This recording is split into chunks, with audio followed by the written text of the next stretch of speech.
Awesome. Yeah, let's get started. So welcome to the IoTeX AMA. We're really excited to be streaming live on theta.tv, and we have a really great, exciting agenda for you guys today. My name is Larry, Head of Business Development at IoTeX, and today we have a real special treat for you. We have the co-founders of IoTeX, Raullen Chai and Jing Sun, joining. So today we're really excited to share some new news and also a recap of everything that's been going on at IoTeX lately. We've had a really exciting 2020, and just in the past few weeks we've had a lot of interesting things going on as well. So wanted to just start with some short introductions. I think starting with Raullen, who's online right now. Jing is joining in just a few minutes. But the way this is going to work is, we're going to be answering your live questions. So any questions you have, just drop them in the chat, and we'll get to them towards the end of this. But we also took live questions or pre-submitted questions from Twitter. So all of those questions, we got over 300 questions. We filtered out to the best 15, and we're going to be answering those first, covering a range of things from IoTex's mission, how we view marketing, how we view exchange listings, how we view partnerships, and of course, what we're looking forward to in the roadmap. So any other things that you want to discuss today, just throw us a line in the chat, and we're going to be happy to dive into that today. So, just to kick things off, Raullen, do you want to give a short introduction about yourself? Sure. Thanks for having me, Larry, and everybody. So this is Raullen, CEO and co-founder of IoTeX. Yeah, I'm coming from a very techy background. So I'm a very early Bitcoiner back in 2008, 2009 when I was doing my PhD in Waterloo. Basically, what I was working on is cryptography. That's the foundation for blockchains. So that's where I got into this industry. Then after I graduated, I just came to Silicon Valley, joined Google, stayed there for 5 years, leading a team, building like a secure infra, some cloud products, which still makes Google like a 10 million per year right now. Then I joined Uber later, basically to lead an entire security and cryptography department to build like a tools, compliance, systems to protect users' data, to protect users' privacy. So that's one wonderful year I spent at Uber. Then after that, I joined two other co-founders. So we started IoTeX back in 2017, and year end of 2017. And we have done a very huge round of fundraising in 2018. So that's where we start to expand the team. So for now, we have a pretty, cool and decentralized team. Most of the core teams are here in the Valley, but we do have overseas teams in Asia, Singapore, China, India, Vietnam as well. And we do have a few team members in the Europe as well. So yeah, I think IoTeX has been there always. So in the past 3 years, the market's not so good, it's kind of bearish, but still we'll keep our head down and build things that's really valuable to the industry. And now I think it's a really good timing, like everything's kind of opened up. So that's why IoTeX will have a very exciting a new roadmap for this year. So that's what we call IoTeX 2.0. Okay, that's about me. Yeah. Awesome. Thanks, Raullen. We also have Jing here. Jing, do you want to give a short introduction about yourself? Sure. Hi, everyone. It's great to be here in 2021. This is the first time we do the AMA this year. And also there is a big presidential day. It's very important for everyone in US, I think. Hi, my name is Jing. I'm the co-founder of IoTeX. Yeah, just like Lauren said, we started this journey back in 2017, and now we are 2021, 4 years, which is already a very big circle. My role in this company is, because of my previous background as a VC venture capitalist. So, we actually invested in a lot of the frontier tech and start to look at, blockchain as a sector back in 2015 and 16, right? So now, this also gave me another role while IoTeX, already complete the blockchain platform, and this year actually we will be more focused on our ecosystem and focus on our Halo brand, and to help onboard a lot of the developers. They can building up those exciting projects on top of our tax platform. We are very, very excited about that. And today, I think we also will discuss a lot about our exciting 2021 roadmap. I think finally we will bring in a very, very exciting kind of economy into the IoT system, which will be around machine, devices, robots, and will lead to the future society. So we are very excited to be here and discuss with you and talk about all of our plan for this year. Awesome. Thanks for that, Jing. So yeah, for those that have just joined, just to recap, we're going to kick things off. I'm going to start with a short walkthrough of what's been going on at IoTeX. For those that are new, provide a short, just intro to what's going on here. But after that, we're going to dive straight into your questions.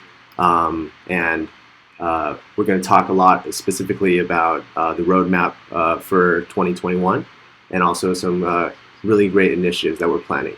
So just to dive right into that, one thing I wanted to highlight first is our 2020 year in review, right? So we had a really monumental year in 2020 where we focused a lot on very important fundamental components to the platform. And just looking at the timeline of everything that we've built, it's really a steady progression. As you can see, there's a lot of highlights here, everything from new devices to tokenomics to a new DEX to IoT related things.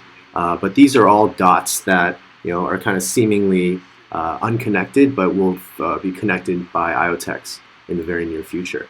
So if you haven't taken a look at our recap blog yet, it has a lot of great stuff to catch you up on just where IoTeX is as a project and how we plan to conquer the blockchain and IoT industry going forward.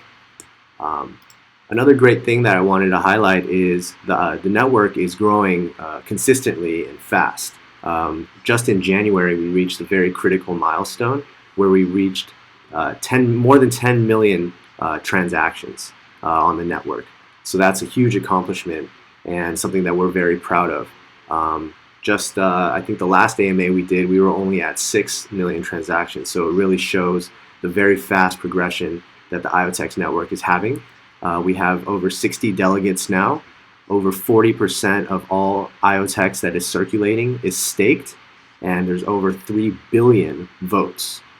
So very great progress on the IoTeX blockchain side of things.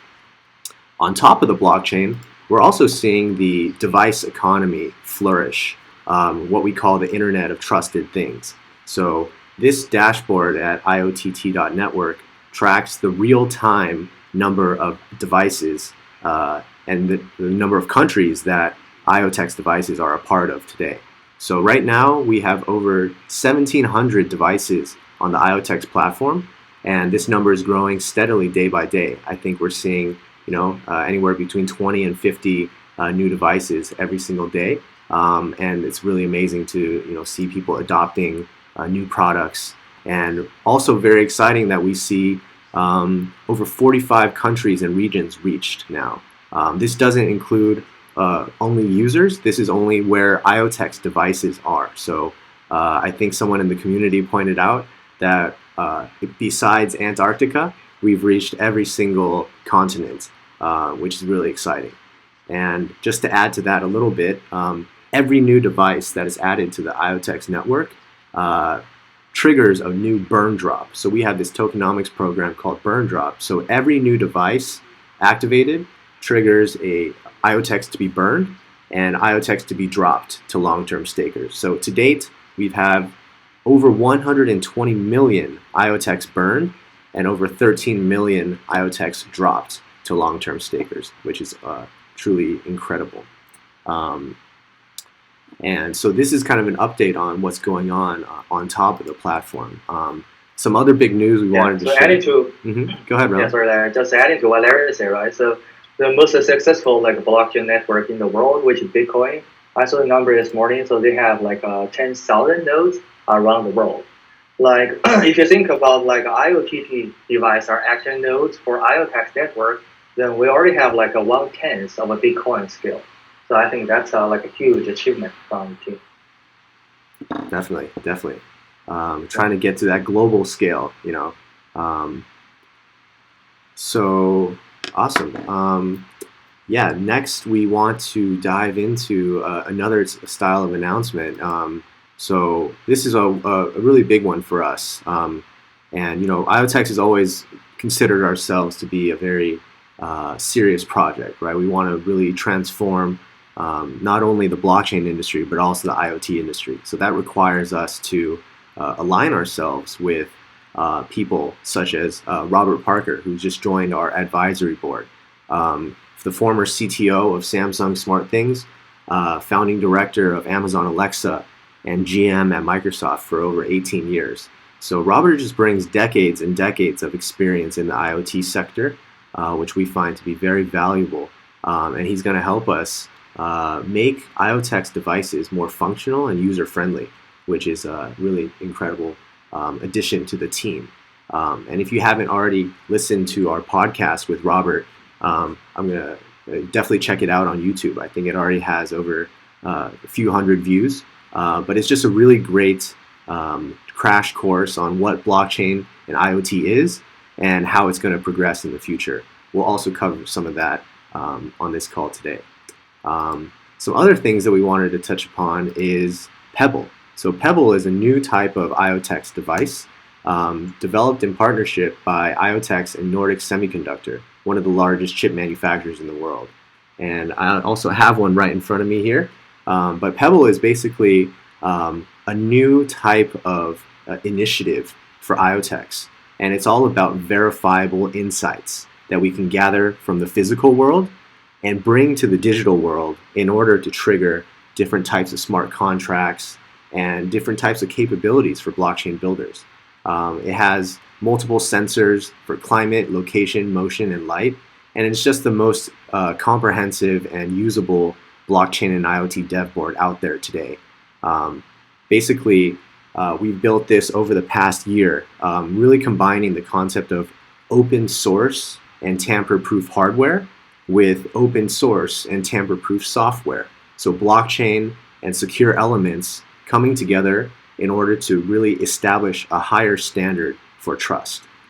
So this is something that right now we're actively working on an ideathon.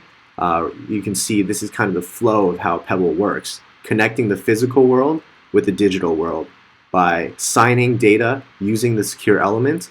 And what that allows people to do is verify, anyone can verify this information. So that mantra from Bitcoin that we always hear, don't trust but verify, we're bringing that to the Internet of Things as well. And it's not just about bringing data to the chain, but it's also about what economies that data will sprout. Just like bringing price data to the blockchain has sparked a DeFi renaissance, we imagine that bringing more valuable and verifiable data from the real world is going to spark really interesting use cases that stretch across both the real world and the blockchain world. This is one thing that we really want the community to think deeply about because it's super important. And this is why we've kind of created this ideathon in order to design use cases like this one, where we can use verifiable temperature information to ensure vaccines are shipped safely and correctly. We can also use Pebble in kind of transportation-related scenarios where the data can inform whether or not something was treated well, whether or not something was rented for a certain period of time, etc. And so we are currently running this ideathon called Closing the Trust Gap with Pebble and IoTeX. We've already gotten several dozen submissions, and we're really excited to dive into how exactly IoTeX technology can really solve trust gaps in the real world. So if you're interested in diving deeper into this concept of verifiable data or blockchain and IoT, this is a great place to start with the Pebble Ideathon. And the last update I have before we're going to dive into your pre-submitted questions is we're excited to share a brand new announcement about Pebble, and that is that it is coming soon to a website, a really hardware-focused community called Crowd Supply. Crowd Supply is kind of like the Kickstarter for hardware products. And if you go to their website, you're going to see all these very futuristic things around how to leverage brand new hardware chips, hardware platforms, and really just a hacker community centered around new and innovative hardware. It's a really big deal that IoTeX, as a blockchain project or a blockchain-focused company, has made it to all these different channels that historically looked at blockchain as kind of a silly thing, right? But we're really excited to see Pebble, launching soon on Crowd Supply, and you can already see the preview page where you can sign up for updates here. And we're going to share this information very, very soon. But yeah, Pebble is going to be a new variety of work for IoTeX. It's really going to open up the developer community, not just to blockchain developers, but also to IoT developers. And our role as IoTeX, the foundation and the protocol, is to connect those two communities and really see not only how blockchain can impact IoT, but how IoT can impact blockchain by bringing new data and new opportunities to the decentralized world. So that's just a simple walkthrough of what's going on lately at IoTeX. Of course, those in our community know that we are working hard on publishing our roadmap soon, and we've been having a lot of great deep discussions with everyone on the team and also our advisor network and just everyone to make sure that what we build in 2021 is very purposeful. It's focused on hyper growth, awareness, and adoption, but also we all want to push the envelope as far as what technology can be used and applied to solve real-world issues. And I think IoTeX is really well-positioned and uniquely positioned to solve that. We've proven our ability to launch real products with Ucam and Pebble in the past. We're excited to bring new products to you guys this year. But just to get started there, we're going to dive into some pre-submitted questions. So the first one we have, and just a reminder for those that want to ask us live questions, drop them in the chat, and we're going to get to all of them right at the end here. But first off, we have a question from Dan HTC1107. His question is, how does IoTeX help to improve the security and privacy of IoT devices around the world, and why should everyday people care? Jing, maybe you want to take that one first. There are so many things, going on. So it's a global situations, and also a lot of the hacking events, very big events. People didn't expect, those type of the events hacking event will happen. Even, from, just like the big companies, they trust so much, right? And also some of them, they start to realize actually for the big tech company, their business model is actually monetize the data, and the data itself already becomes maybe not the largest, or maybe one of the largest assets, the big company they own. But actually just like, the data own, who really owns the data, this type of things, the issue never resolved. But also we see there.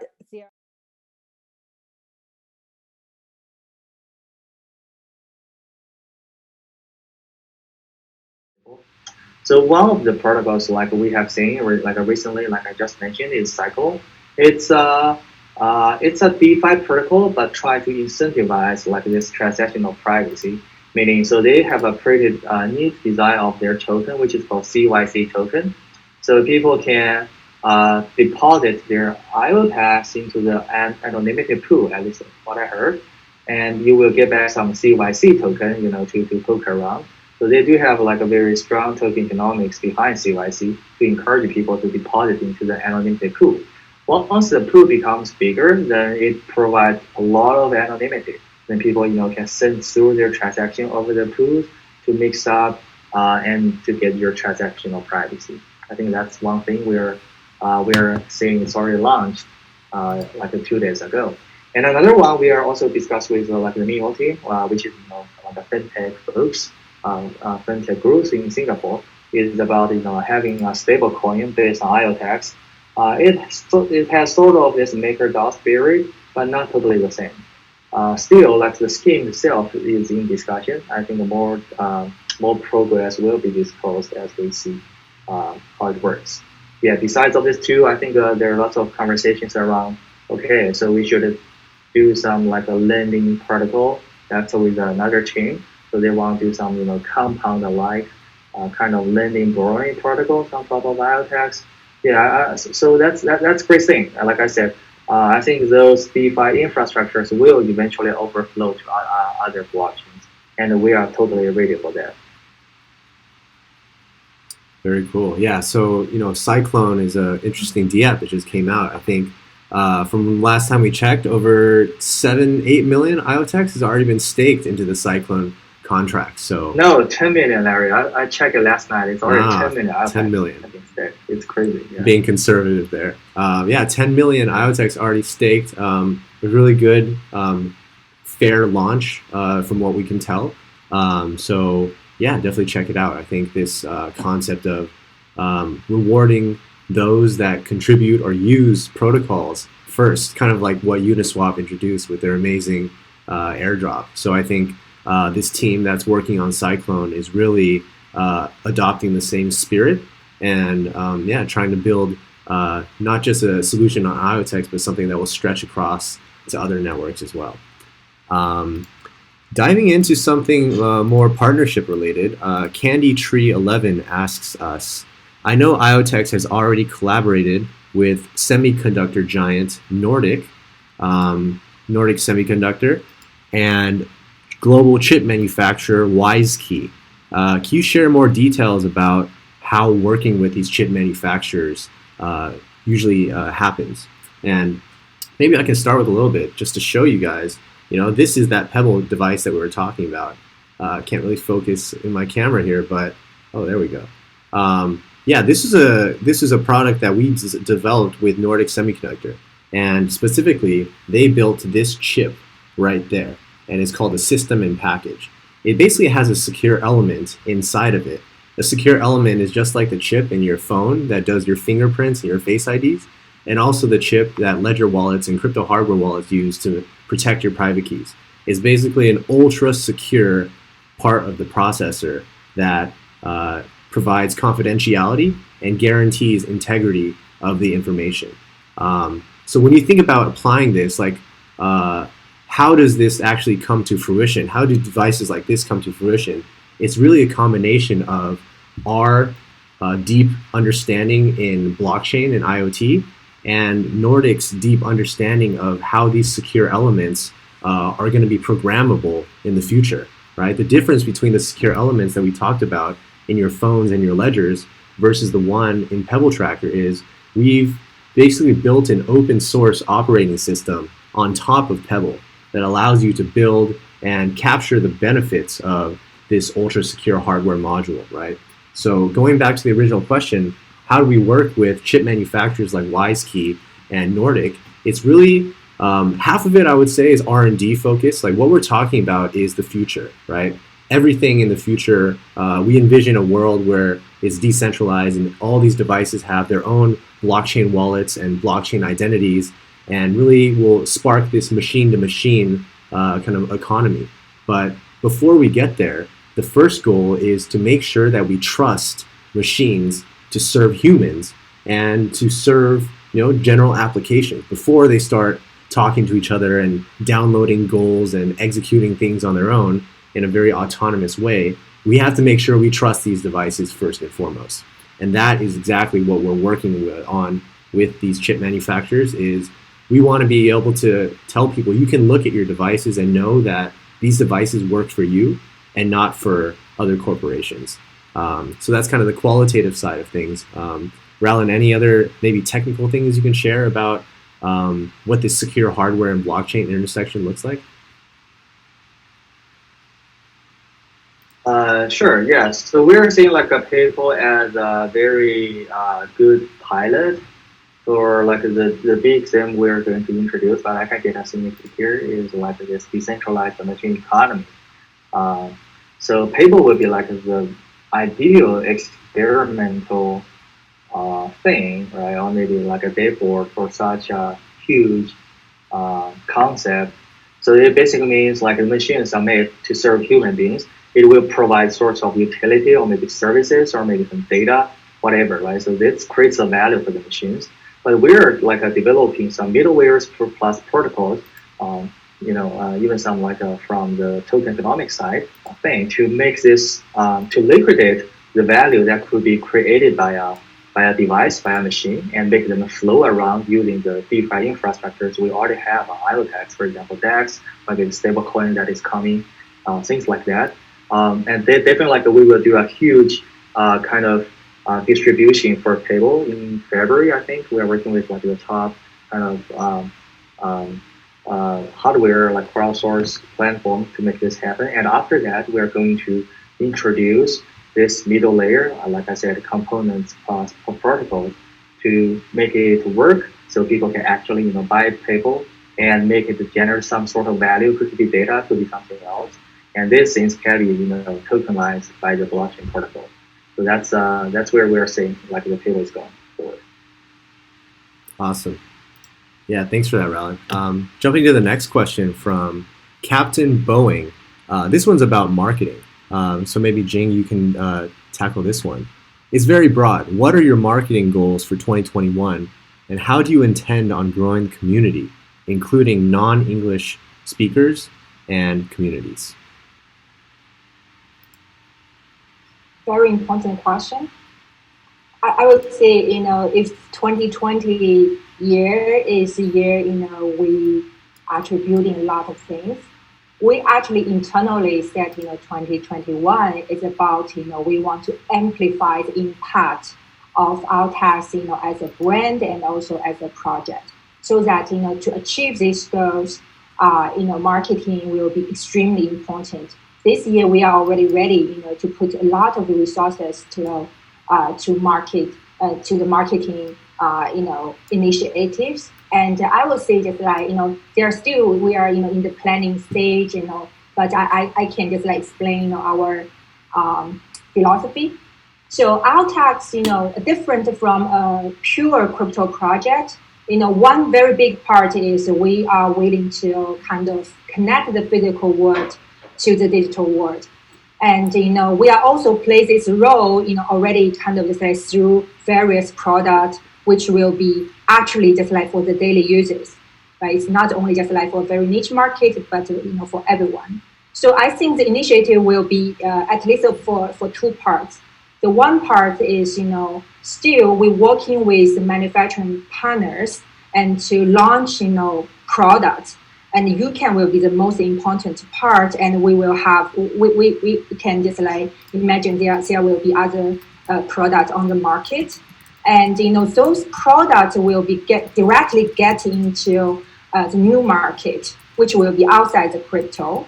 And, Larry just mentioned, you can have a very kind of successful launch on Amazon. But this year, what makes us more exciting is it will be getting into many, many new channels. Either they are, physical retail stores, or they are kind of vertical e-commerce channels in different countries.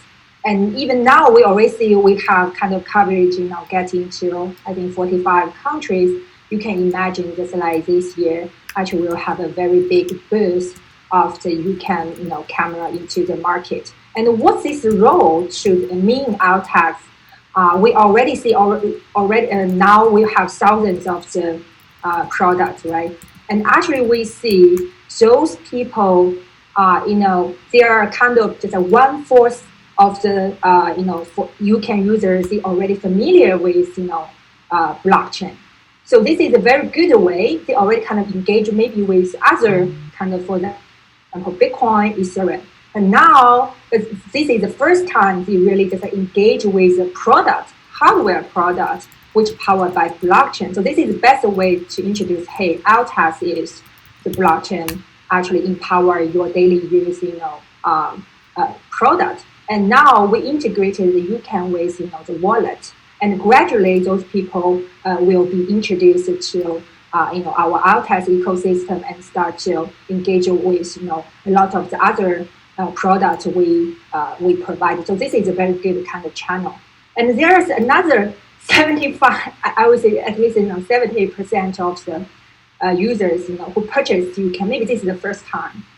Even the first time they know blockchain, the first time they get to experience blockchain. So this is a very good kind of way to educate them. We actually prepare a lot of the education process to let them know how you can work and why IoTeX is beneficial, and also a natural way to convert them, get into the IoPay and IoTeX system. So this is a brand new channels, comparing to the other, blockchain. They only target the crypto, right? So I would say just like a lot of the new products to introduce IoTeX to them.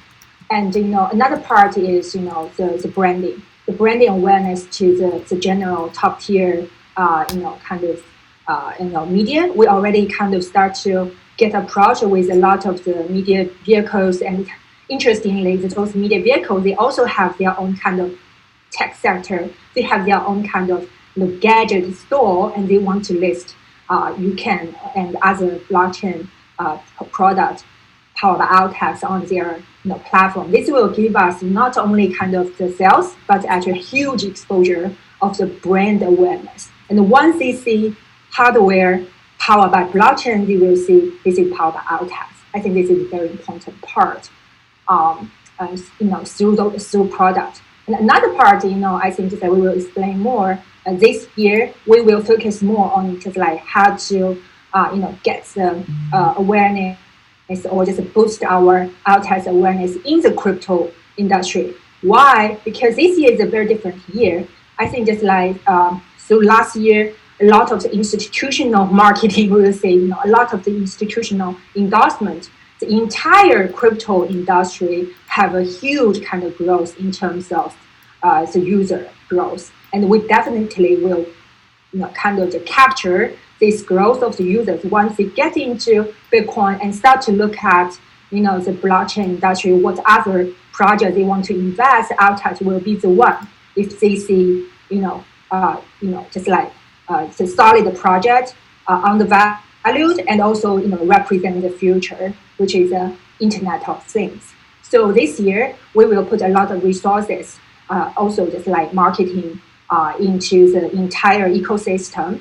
And the way how we market that, actually we will, the roadmap, very important part, we will introduce IoTeX 2.0. And, along with the 2.0, it's not only about the technology, it's about the platform. And this platform actually will introduce a product for those crypto users easily to engage with us, participate into our, platform through the product. And this part, I think, will give us a huge kind of attractions, adoptions, and increase the users. And when and happily, when you see the the statistics, right? We see from the IoPay, which we just mentioned, IoPay is a hub, and you will see actually we have a very steady, huge growth during the last kind of several months. Actually, right now, I think.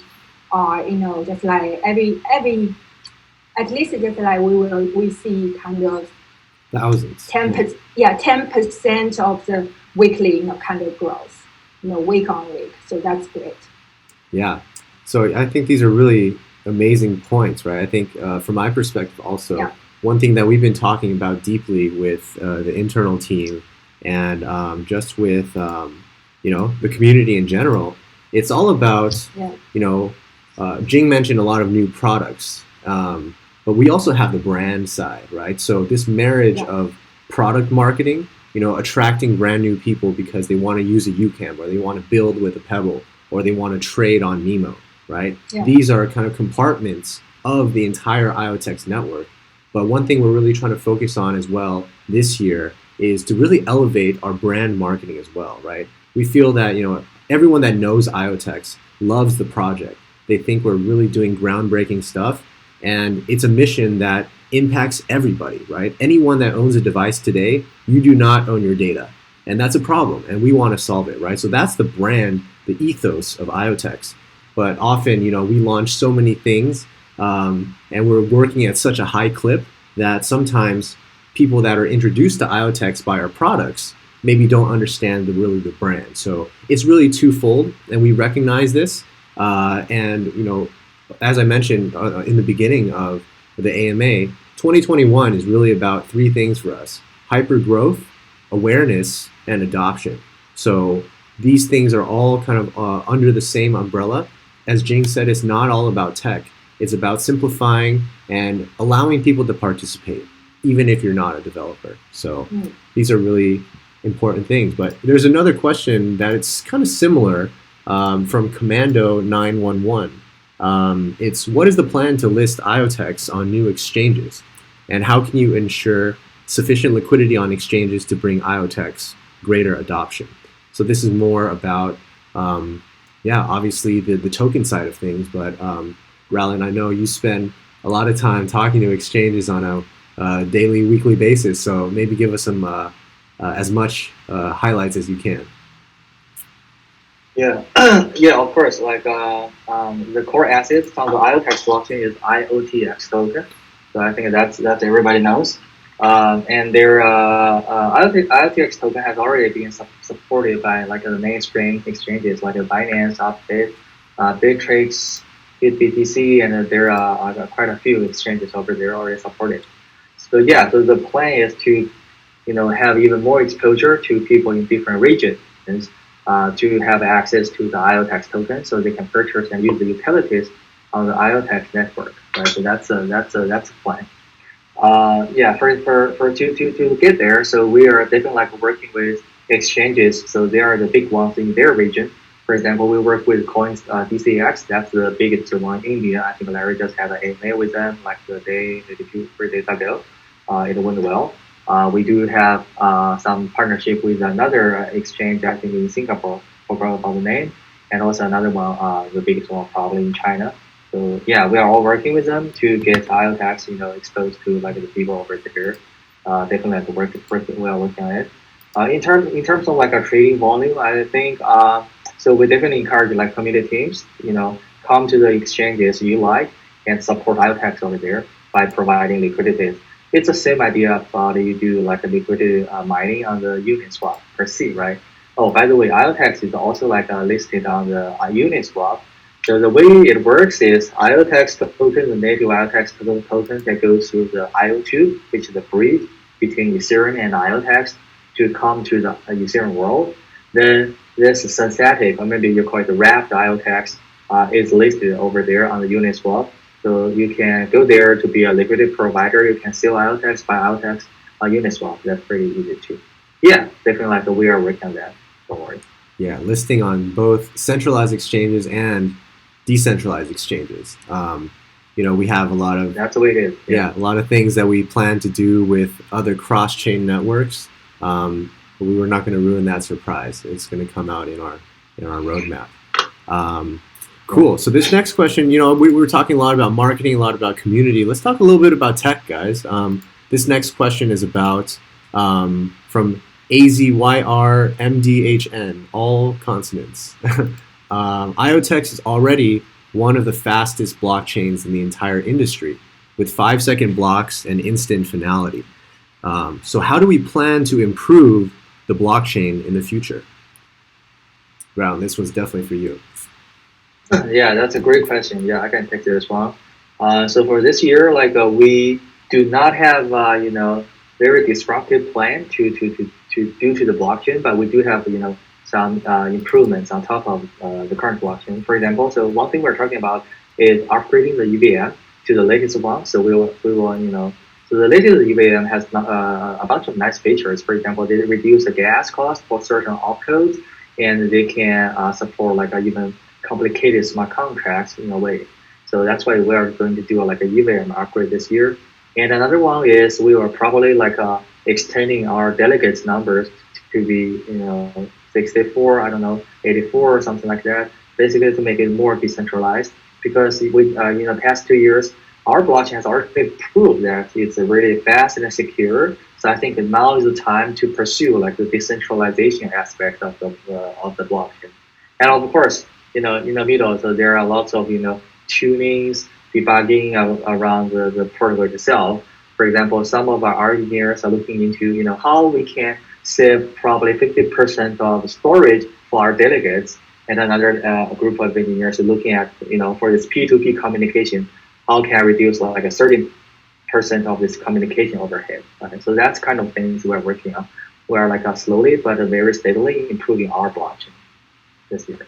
Yeah, better EVM equals easier programmability.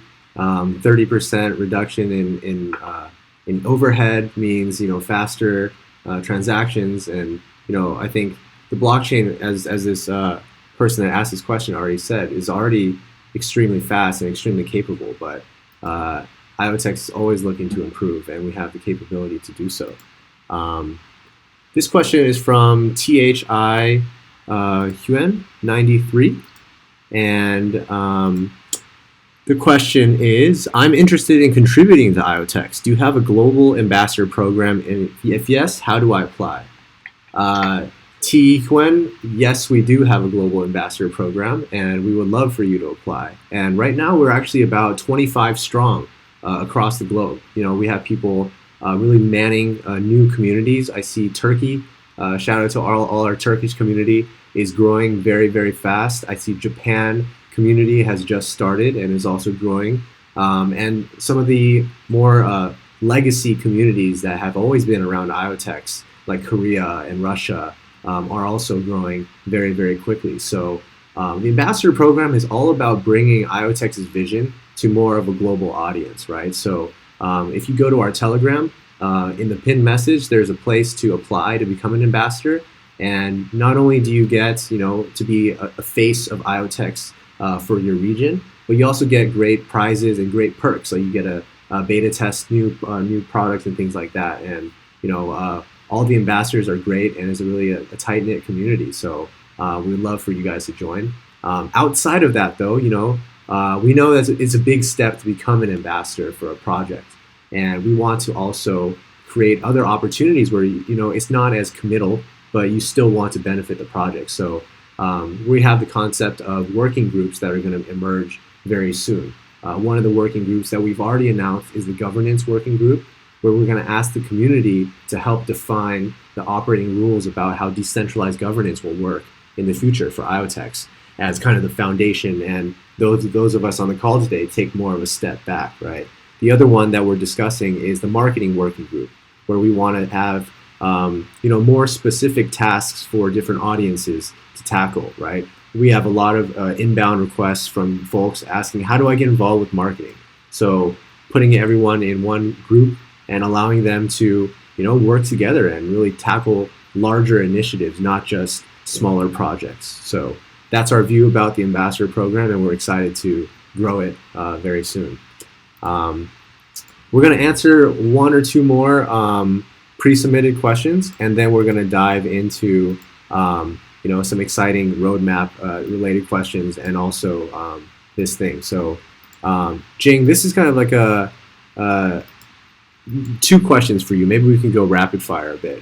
What grant? So IoTeX is a Halo program offered to developers, researchers, marketers.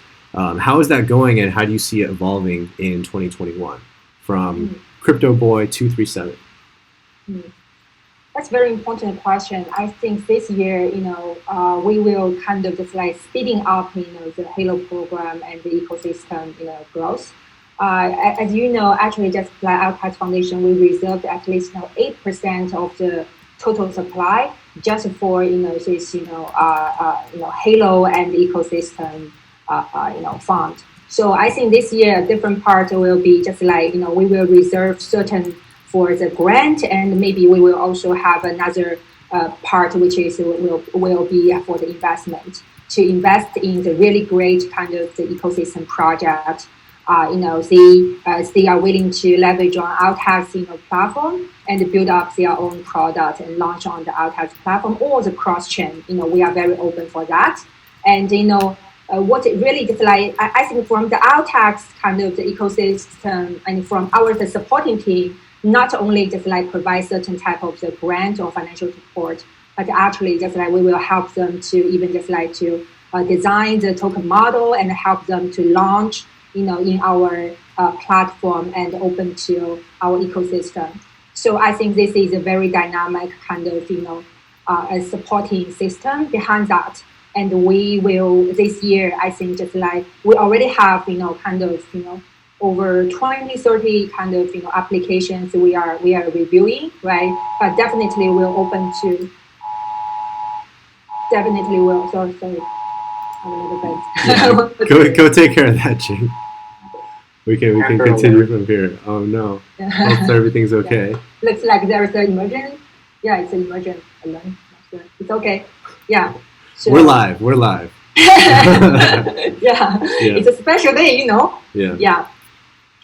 So I think just like anyone, especially those developers, if you are excited about IoTeX ecosystem, and we have the full supporting teams through the Halo program, through ecosystem fund, through our technical team to help you, success, and become the first of the kind, kind of the product. Either those are software product or hardware product.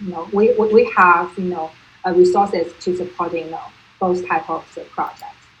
Awesome. Yeah. So this is the last pillar of kind of what we're talking about with the community, right? We want, like, as the core team, we want to enable community to build on community, right? It's kind of expanding the marketing and the ecosystem, not only to the core team, but to those that follow the project in any capacity, whether you're just starting or are already very deep. It's all about bringing more togetherness. I think. Yeah, and also we want to. Also, we want to point out that a lot of work actually we built last year, which kind of just like it's kind of separated from the production part, which is our the DeFi infrastructure, including mimo, including the token minter, including a lot of things, right? Actually, those type of the kind of protocol tools. The reason why we built them or just like we support them to do that, because those are all very necessary, very important infrastructure when we start to kind of start to drive the growth of the ecosystem product, so that they will have all those kind of supporting system ready for them. Yeah, and that's exactly what we even talked about yesterday, right? We were saying that by end of 2021, we want the IoTeX brand to be so strong that anyone that builds on IoTeX absorbs that brand as well, right? So people know the IoTeX brand to be fully trusted, verifiable, and using technology for good. So those that we engage with and choose to build on our platform not only want our technology, but they share our vision for the world, right? So I think that's super important. But let's dive into the questions that people came here to hear about, and that's about our plans for 2021. So, I think this is just a general question, broad question, but we have two questions from CryptoMan822 and DVDZNK, and I'm just going to read them both off because they're a little similar. So, DVDZNK is asking, besides Ucam and Pebble Tracker, will you guys be expanding and working on other projects and devices, such as drones, cars, transportation, and the infrastructure for the IoT? And the other question is, moving forward through your roadmap, what are your most important next priorities? So, Raullen, Jing, the question is, what are we working on in 2021? Without giving too much away, we have the roadmap coming out, but just your philosophy about what 2021 means for IoTeX and what the community can expect. Yeah, more products, of course, like we will be doing, but they're just partnerships, like the same as Timmy's, right? So we're also talking with some car manufacturers, some other device manufacturers as well. So they want to use our infrastructure and technology, so that's good. So that's like one more, maybe many more devices we're going to bring onto our IoT network. That's for sure.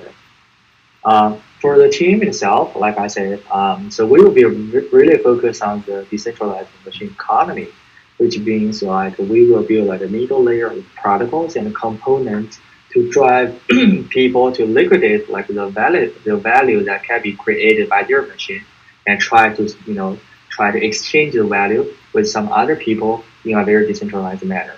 So I know this sounds a little bit abstract, but definitely like we will share more concrete examples, use cases, narratives, applications around basically this narrative. So like the team is really focused on this one. Still very early stage, so we're working on like a roadmap. We are working on the initial design, POC, and we're debating internally. We should do this or not do this. The protocol should be designed this way or that. So that's kind of the team, what the team is focused on. And be part of this, like the IoTeX token and the potentially other tokens will be like a huge drivers, because we understand like the essence of crypto is more about participation and connection, right? And this token, no matter what token, is actually the tool we can use to connect with people, to engage with people. So by our design, so this IoTX token will be like a really core part for driving this machine economy. But I think that's the base I can share as of now. That's great, Raullen. Jing, what do you think? Maybe the second question, moving through the roadmap, what are our biggest important priorities for 2021? Yeah, I share a little bit. For 2021, the engagement and participation is very important.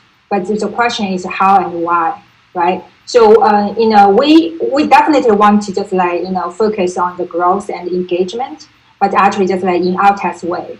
IoTeX, we have a kind of a very unique, very proposition, which will be power, the machine ecosystem. Right. For our long-term vision, we see, machine society, will be, kind of just like people society, right? So those people, they have the intelligence, and there is a machine-to-machine communication, machine-to-machine, kind of exchanges. But we have to admit, this time is not there yet. At least, have kind of decades away, right? And now and then, but IoT as an industry, they are booming. You cannot, ignore that. We will see just like by 2025, there are trillions of the devices will be just like living in our society, right? But the difference is, I think by 2025, the machine is still the major purpose is to serve the human. They still don't have the full kind of autonomy, right? And here, just like but serve the human, I think just like also have by phases. Right now, we already see just like, okay, so machine have certain utility and functionality, and you purchase it, and then they serve you, kind of just like, individually. But actually, just like we see, there is a trend is already coming. If machine actually can create the value surface and making make money or just like make revenue for people, and this part of the value actually haven't been captured fully yet, because there are a lot of the reasons, if machines they work individually, so the value is limited. But if they can be connected as a network, and the value will be compounded. But actually, if they how to bootstrap this network, right, just like a machine network, who will be the operators and who can participate? I think there is a huge kind of gap, in between. It's like, for those people, they want to participate into, the machine economy, still have a big barrier, right? So that it's like, I mean, for us, we are thinking it's time to, kind of fill this gap, between, just like the machine economy start to kind of have the very infant stage. They already can create a value, and how its value can be captured, by the people, and how people can engage with, this kind of the, kind of the platform. Definitely, we see just like blockchain will be the technology to power that. And IoTeX, we want to take initiative to fill this gap. I think this will be a very big part, very exciting kind of roadmap ahead will be around this type of machine. Yeah. And I think, the thing that really stands out from what you guys said is, this is such a huge market that we're talking about, right? Like when we think about cameras and asset trackers, this is just a drop in the bucket of what IoT represents, right? So going back to that question that DVDZNK had about what types of devices we're trying to tackle in 2021, we're not trying to tackle any specific vertical. We're trying to create frameworks that any device can be owned. So we want to make sure that anyone can own their devices as well as the value and the data that they generate, right? Maybe this is an abstract concept today, but just think about in the future, devices are going to be so smart, smarter than humans. They're going to be able to make money on their own and fuel that money and feed that money to human beings, right? Things like vending machines, charging stations, airport lockers. Even further down the road is going to be robo-taxis, right? Even having fractional ownership of these devices. So all these concepts are very futuristic, but it's important to think about the progression. And just looking at IoTex's 2019, 2020, and now 2021, you can very, very clearly see the progression. The progression started with our blockchain as the foundation. In 2020, we launched this beautiful product, Ucam, and this was kind of the first self-sovereign device that lets you own your data, right? It serves the owner by providing privacy to the owner. And the next evolution of this concept is Pebble, right? Pebble is not only serving the owner of this device, but because the data is verifiable by anyone, this device can serve the entire industry or other people, right? So this is kind of serving owners, this is serving other people with data, and the next step is kind of combining these concepts a bit to say, okay, now we have machines that cannot just deliver data, but they can deliver services. And these services can be paid in cryptocurrency and decentralized and fully trusted. And I would say, this is not a small piece of work. I think even tackling this machine service economy is going to be a huge deal for the entire industry. But even that's not the end goal, right? The very long end goal is when all of these technologies come together. We have AI, we have 5G, all these things are really going to power the machine economy, but step by step, right? Jing, you want to add something? Another thing I want to add into the point is, just like we mentioned, this year, we are also willing to, increase engagement with the entire crypto industry. The way is, we are not only empower our tax kind of just like developed product or just like, a more kind of, IoT focused product. We are also willing to empower, those type of, kind of either hardware or, kind of just like projects, which is already existing in the crypto industry. We are willing to empower our, kind of peer projects in the crypto industry. And, we kind of like through our platform, we can help them to solve the most critical questions or problems when they are growing their network. Exactly. Yeah. Cool. So, that's the end of the questions we have here. We're going to dive into your live questions now. And I'm just trying to find the first question up here. So I think the first question was from SingleFin. Can you elaborate a little bit more on the recent partnerships you announced with University of Houston for blockchain-based mobile payments and also Global Digital Asset Corporation on the Dubai Future Initiative? Raullen, do you want to talk a little bit about the Houston paper, or maybe I can tackle both here? Yeah, you go for it. Yeah, so the University of Houston paper is actually something, admittedly we wrote last year, but this is ongoing research that we're working with professors from University of Houston and also 2 other universities in Texas that are smaller. But the goal of this is to, create a standard for blockchain-based mobile payments. The standardization of these kind of technologies is very long. People that know IoTeX from the past know that we're a part of many professional organizations like the Industrial Internet Consortium, IEEE, Confidential Computing Consortium, and we're not just a part of it, but we're leading these things, right? And it's a very time-intensive thing, and people ask us a lot, why do you invest so much time into this? And it's because this is how real partnerships and real adoption is born on the enterprise side of things, right?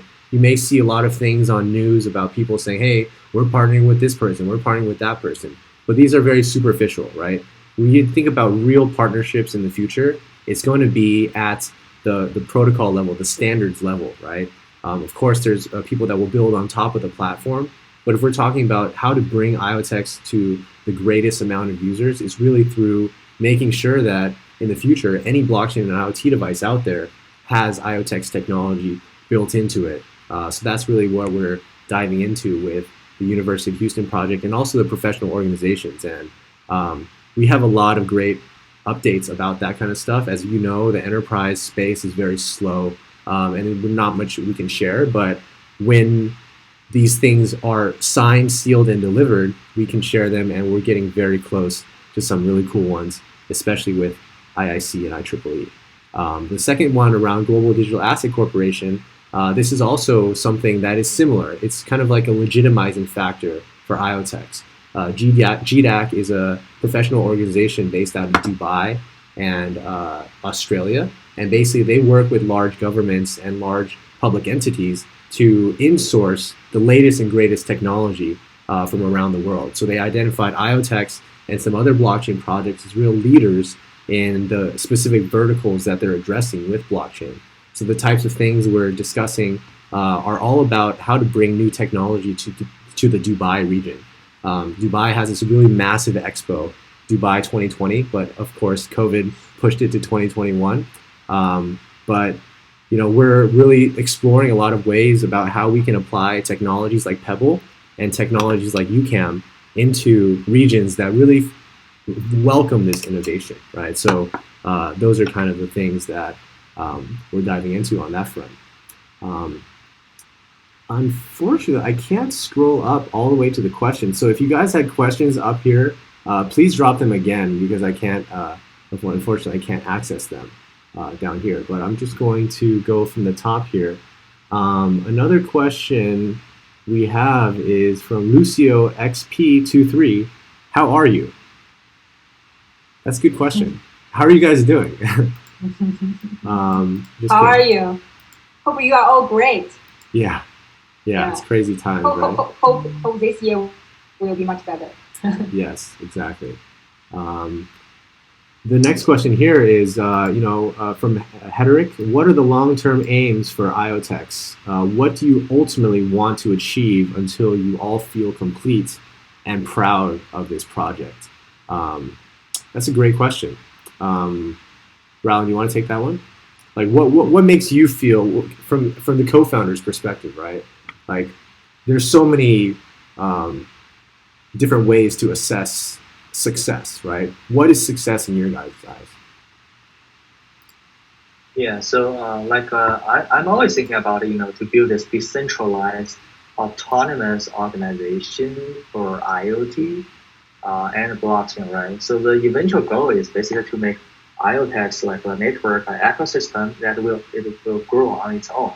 Not like we are driving behind, but it definitely grows on its own, right? So I think we are basically our projects go like step by step. So in the past 3 years, like for example in 2017, we see lots of IoT projects coming out saying, okay, we are doing this and that. So after 3 years, barely every one of them is gone, right? But still, we are here. IoTeX is here, and we are making very solid progress. No matter on the tech side, the BD side, or marketing side, and community side, I think we are we should be very proud of ourselves, as well as the community should be very proud of ourselves too. Thanks for your guys' support. Down the road, I think the goal becomes more and more clear is how we can, really use the token economic design to make this giant, not too giant right now, but like hope to be giant ecosystem to self-driving in a way. So that's my goal for success. Yeah. Jing, how about you? Yeah, for me, I will definitely still feel the adoption is the most important part. It's just like the other kind of frontier tech. It's kind of just like grow by phases. Now we're still in the kind of early adopter kind of stage, right? So there are a lot of the education, a lot of the building, a lot of infrastructure. But just how we can fill this gap and get to the mass adoption. I think this will be the goal for all of our founding team we need to focus on. and it's very different from kind of those typical traditional tech company or traditional tech company. A blockchain company actually here the mass adoption also just like it's a kind of community effort, and so that just like this year our goal is we want to grow the ecosystem. It's not so our test success is not a rely on our core team, but they rely on the success of all those single projects which is building on top of our task. Any one of them can success, it can just like increase adoption of our task infrastructure tremendously. So I think this is for our kind of more near-term goals. And for long-term goals, just like we say, I personally believe just like the machine society. All the machine just like a human in the society. They will kind of just like have this autonomous, kind of governance. They provide the service. They also get the service from the other machines, right? This is so-called the machine-to-machine, kind of the economy. But actually, just like we see, we are still far away there. And now we are more focused on the machine and the human economy. We want to make this work first, and this is our this year and next year goals. And if we can make this success, and if we can see the real adoption here, the real adoption is really just like people participate, and people kind of just like use, those type of participate into this ecosystem. They use our test token as the major medium, right? And to drive the growth of the platform and see this really solve the problem and fill the gap. I think this we can see this is the initial success of our platform. Definitely. And this is a very perfect segue into the next question from Liam77. What is the strategy to put IoTeX into the top echelon of crypto projects? And I think, doing the things that you guys just said are more like high-level strategies, but more from a tactical level. Like, give the audience some insight into the things that you guys think about as co-founders. Of course, crypto is very much a game in a lot of ways, right? So what type of tactics and strategies do you think are going to bring IoTeX really to the next level? Yeah, I think that's a great question, right? So for now, everybody knows DeFi sector is really hot. Everybody's talking about DeFi, but did you think about next wave, right? So we are strong believers for IoT and blockchain. We do think this sector will eventually boom as DeFi they are doing as of now, right? But the problem is, so there is no tangible product in this sector, like the IoT plus blockchain sector, that will drive crypto people crazy. So once such a product urges, then we think it's a time. So of course, when we started, there are so many players in this sector, but for now, I think it's basically IoT and us who are doing things really serious about the IoT and blockchain. And we have a great strategy, and I think we will have a great execution this year. Basically, to have a product means a lot of ways, right? Like a mining machine, like a DApp, like something else. We can engage with crypto community. We can drive crypto people crazy. So that's how we can put IoTeX. I think for now, IoTeX is like 100 each, and we will just push IoTeX up to the very top one. Basically, we want to be the leader for this sector. Absolutely. Jing, what do you think? Yeah. Yeah, I mean here, the philosophy is, when we see just like why DeFi can be the first sector really boom in the crypto industry, you will think maybe 10 years later when you still look at the DeFi, maybe it's a very tiny, small kind of sector, right? But this is a very important milestone for the blockchain as in the industry, because first time kind of people start to really can use the blockchain as a kind of decentralized financial system. Although the performance scalability are still not there. And for us, what we want, what we are thinking is, we also need to achieve the goals by phases. While we have a very long-term visions, we need to understand and find a way, at this stage, right? This stage is still very early stage, leverage on, kind of the current infrastructure, and what's the best way to create a market fit, kind of the platform. And this platform already just like to fill the gap, or just fill the gap to solve the critical problems in the crypto industry, or just like the crypto users, investors, they already can start to achieve that. We see just like DeFi, still address a very important part, which is, for users, crypto investors, they can control, manage their own crypto asset and also increase their asset. And we will and this is still a very core, the very proposition for the current crypto users. And we will address a similar the problem, how to give people, access. They can actually participate into this, ecosystem to actually manage, increase their digital currencies, or to participate into network. But actually, it's not just controlled. It's just like by the centralized party, but actually they have the full control and ownership of that. So, but we will apply this into the machine economy. So this is what we are thinking, and it's a philosophy to support us, similar methodology, but apply into, IoT and the machine economy. Definitely. We're closing up on time here. We got to get back to work soon, but we're going to make sure to answer all of your questions because we really appreciate you guys joining us today. So the next question here is, what are the strategies you have in place to drive adoption of IoTeX and use of Ucam in Africa? I think that, we talked to, I talked to someone from Africa, actually, who's a distributor, and they told me that Wi-Fi products are not popular in Africa. Everyone is using cellular. So these are like really interesting insights that, make us think about the adoption cycle of these things. So for the next products we design, we really have to consider, that not everything works the way it does in the US, right? Like, not just from like a electricity plug perspective, but how they consume information, like what types of connectivity are most popular, right?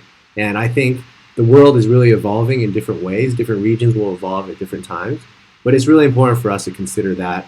And yeah, I think really putting boots on the ground, expanding ambassadors to those regions is going to be very important for us to do that as well. This next question is around governments do not want people to have privacy. How is IoTeX addressing this issue? That's a really good question. Raullen, Jing, any quick thoughts on the balance of privacy in government and kind of major corporations?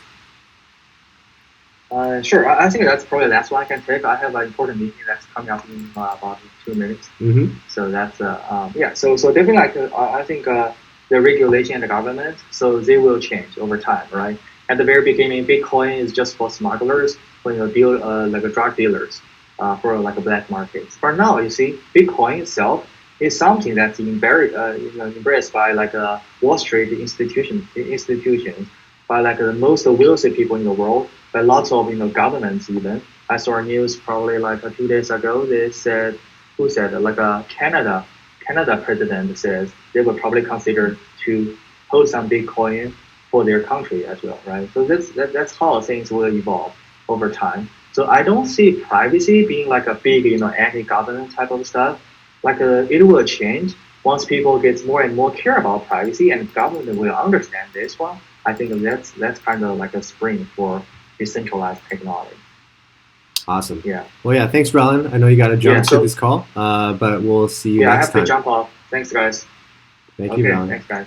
Yeah, Jing, if you have some time, we can continue here. But just on this topic of privacy and governments, right? I think that this is very important too, in the sense that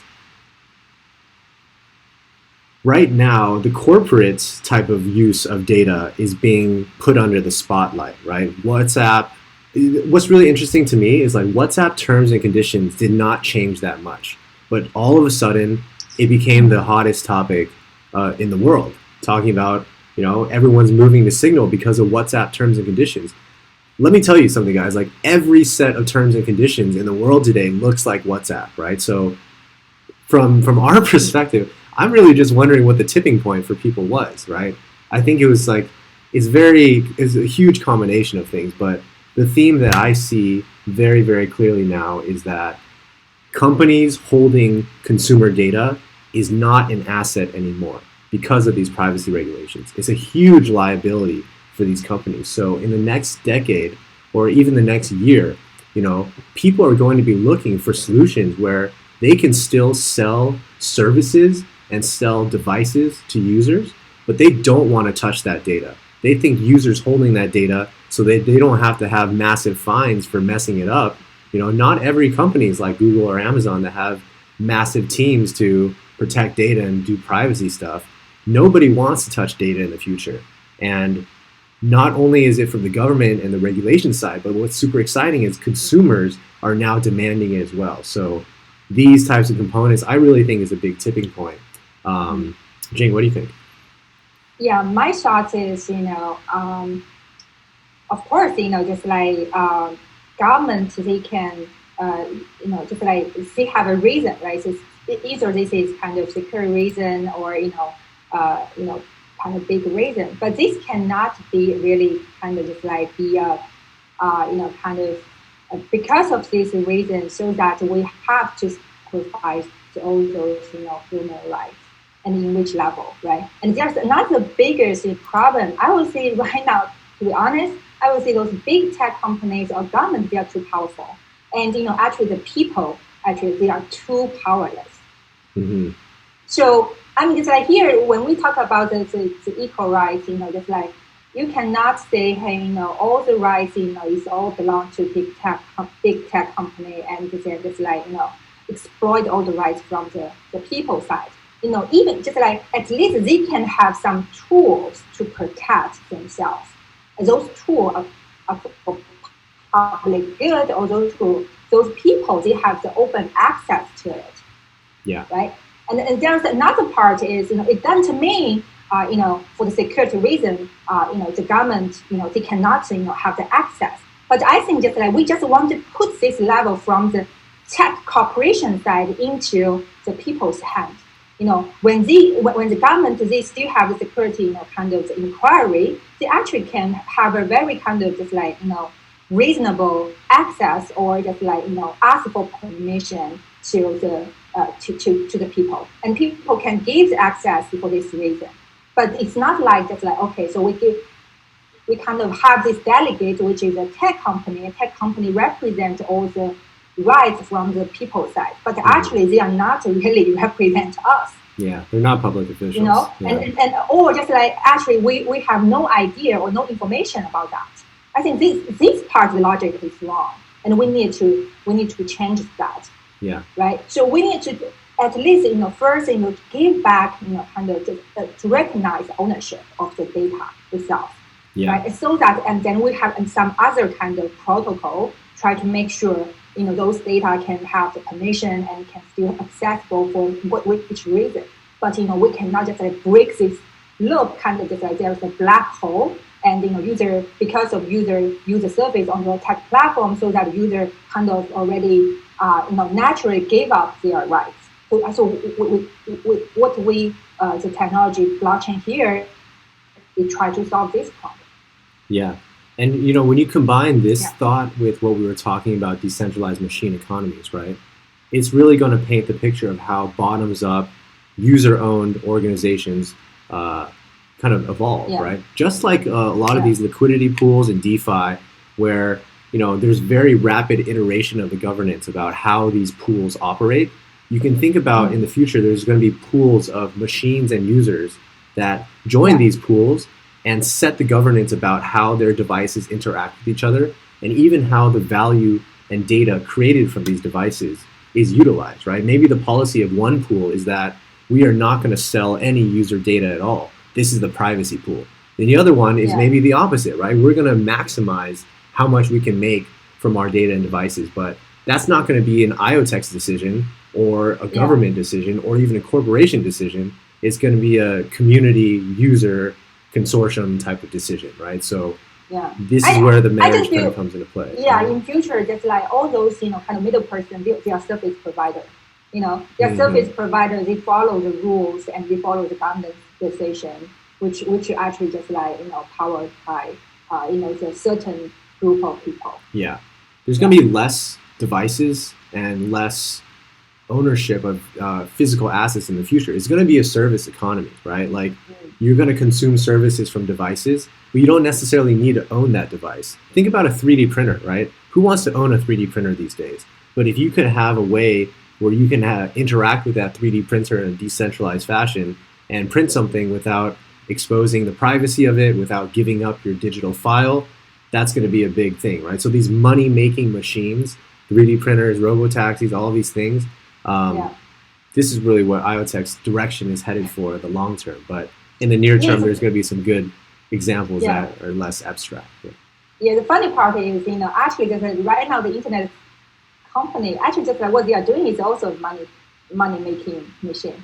But the problem is this money-making machine, they are using leverage on the property which are not owned by them. Exactly. I think that when we get into the machine level, we don't want this to happen again. Yes. It's not like just like the people who manufacture the device or the people who sell the device, they are the owner of the kind of the value captured or generated by the machine. Yeah. And this goes to a good next question by Singlefin. We're going to go rapid fire through this as well, but it's around what do you think about the recent acquisition of Fitbit by Google? And that's a whole nother story, right? This is an example of a machine that you put on your body that makes money for Google. How freaking weird is that, right? Like, why do we not own that information? I mean, this is kind of the thing, right? A lot of people ask us, okay, if I buy an IoTeX wearable in the future, or if I have my Ucam, right? How can I make money today from my data? The truth is, you need a history of data for it to be valuable, unless you're just the most interesting person in the world and corporations want to sell you things.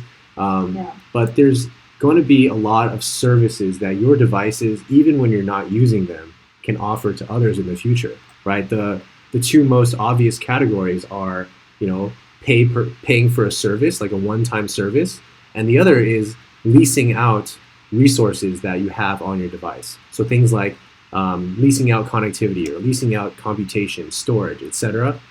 These are all resource renting, but the other concept is about paying directly for scoped services that devices can offer. So, Jing, what do you think about the Google Fitbit thing? It's been a talk of the town.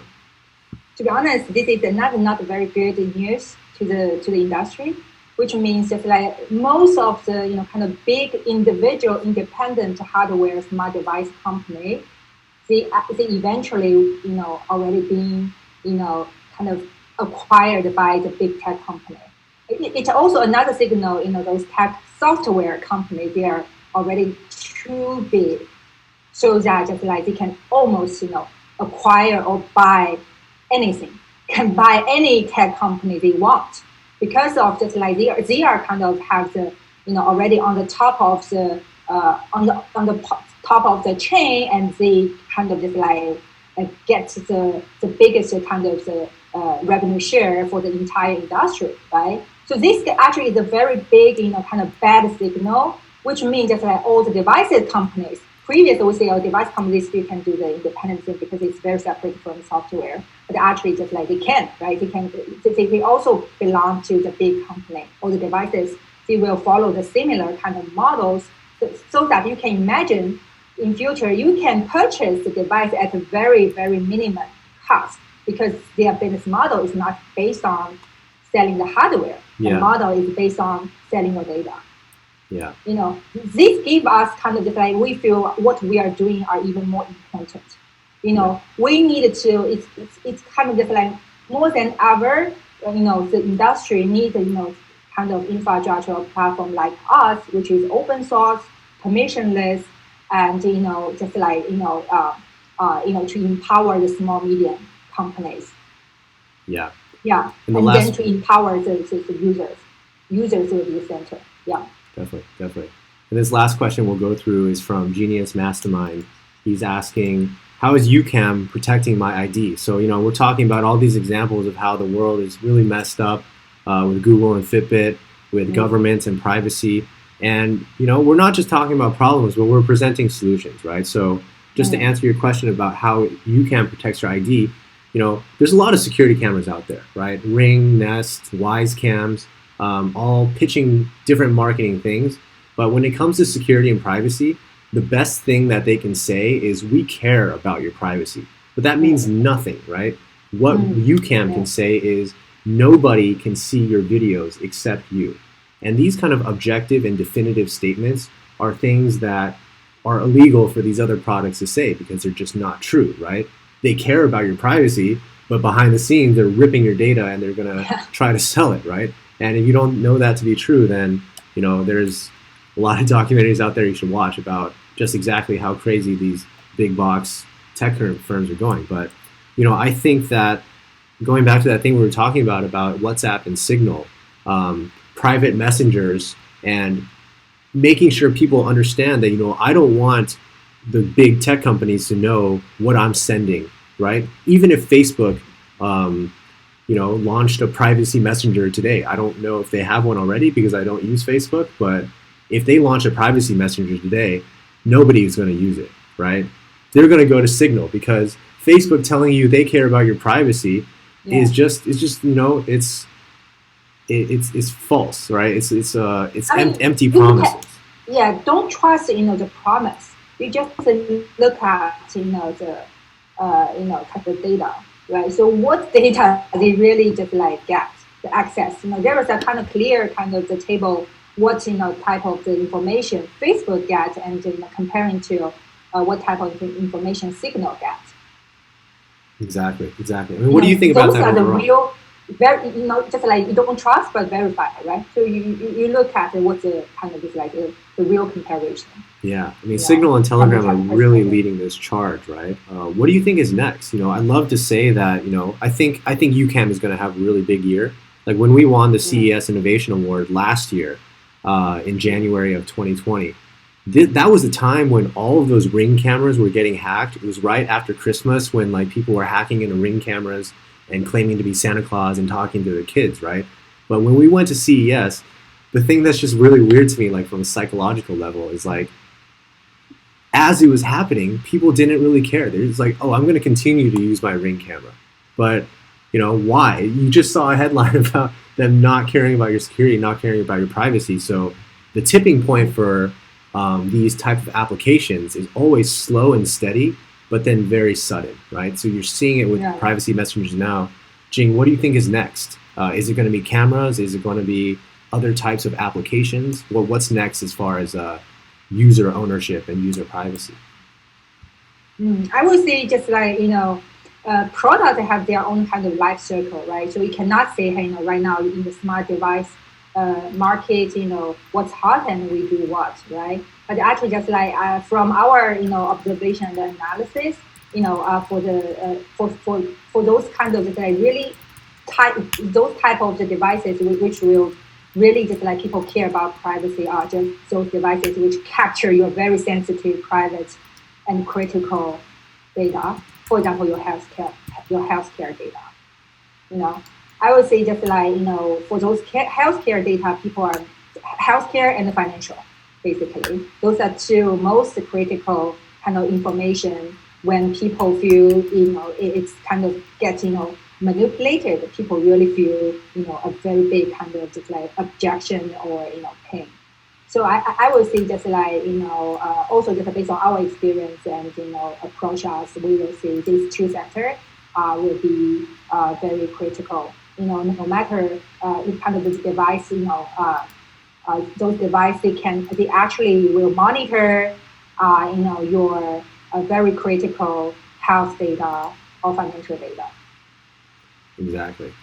Yeah. Cool. And if anyone wants to check out, the tech behind Ucam, I'm trying to drop the white paper link, but I'll drop the white paper link. You can also find it online. Just Google Ucam white paper. And we lay out exactly how we ensure absolute privacy. And But I also want to mention, we are not talk about kind of specific kind of what, kind of product, but we are talking about just for Ucam, the very important part, through Ucam, we create this tech framework. And in this tech framework, a very important part is also the machine ID part. This is the first time kind of the device ID, which is, kind of registered and powered by blockchain, previously, when we talk about the blockchain ID, it's more like a digital ID for person, right? So I think this laid a very kind of solid foundation. And this year, I think we are working on this, the machine ID framework. And this framework can, open the doors for all the, manufacturers or developers they can leverage on. And another part, I still think that a roadmap you will see more details is about the machine economy. And machine economy is a big part, but we see machine economy will be our long-term vision. But we are looking for kind of approach to make it happen in the near term, specifically in 2021. And for the crypto industry, we can empower the crypto industry and also the crypto community. They can participate. I think this is a very big part. We will tackle this year. Yes. Awesome. Well, we could talk for hours about the mission of IoTeX, which is, to me, is just more important than ever. I know we say that every month, but that's because the mission is getting more and more important, right? It's not only the mainstream recognition of the problem is increasing, but the readiness of the technology, and that's really the holy trinity, right? That's the intersection that's really going to bring us to the next level is when preparation meets opportunity, that's equals success, right? So for those that have been with us for a long time, thank you. Jing, do you want to say something? Sorry. Yeah, I want to taking this opportunity also that I want to get some feedback from the community side. Because this year, just like say, we want to focus more on the marketing and engagement with the community. So that just like we want more kind of frequent to do those type of sessions, AMA, or just like, kind of a community discussion, or, just like a very direct channel for our community to understand what we are working on, and direct channel to get the feedback from the community, right? So we want to get some kind of feedback, how frequent we want to do. Right now, we are doing this on kind of the monthly basis, and maybe we can have, kind of more frequent, kind of way, and, maybe just like, for example, bi-weekly, but actually just like have different emphasis, right? So monthly, we will have the project update, but, bi-weekly, we will have kind of more engaging type of the discussion governance. I think just like Larry already kind of just like has initiated the governance style. We already received a lot of the people they want to join our kind of the governance DAO, so that I think just like we can have other ways to make it very interactive and engage with our community. Absolutely. So join our Telegram, and we're going to be starting a Discord also very soon to host more purposeful discussions around governance and marketing. So stay tuned for that, and just stick along with us for the ride. I think IoTeX is one of those unique projects that launches real things. That we have a very high bar for the products that we put out. It shows that through Ucam and through Pebble. The listing of them on Amazon and touch of modern and very high quality channels, and more to come in the future. And also crowd supply and getting the backing of Nordic Semiconductor, one of the largest chip manufacturers. And as I mentioned earlier, all of that work that we do in those professional consortiums, it's slow and steady, but then sudden, right? So that's it for the AMA today. We really want to thank you guys for joining us, and we'll do many more of these in the future. So, Jing, any final words? No, I think I just want to appreciate the support from the company, from the community, and this year we believe will be an amazing journey together. Absolutely. Well, with that, thank you guys again, and we'll be with you very soon. Stay healthy, stay safe. Bye now. Thank you, everyone. Yeah, have a good one. Bye-bye.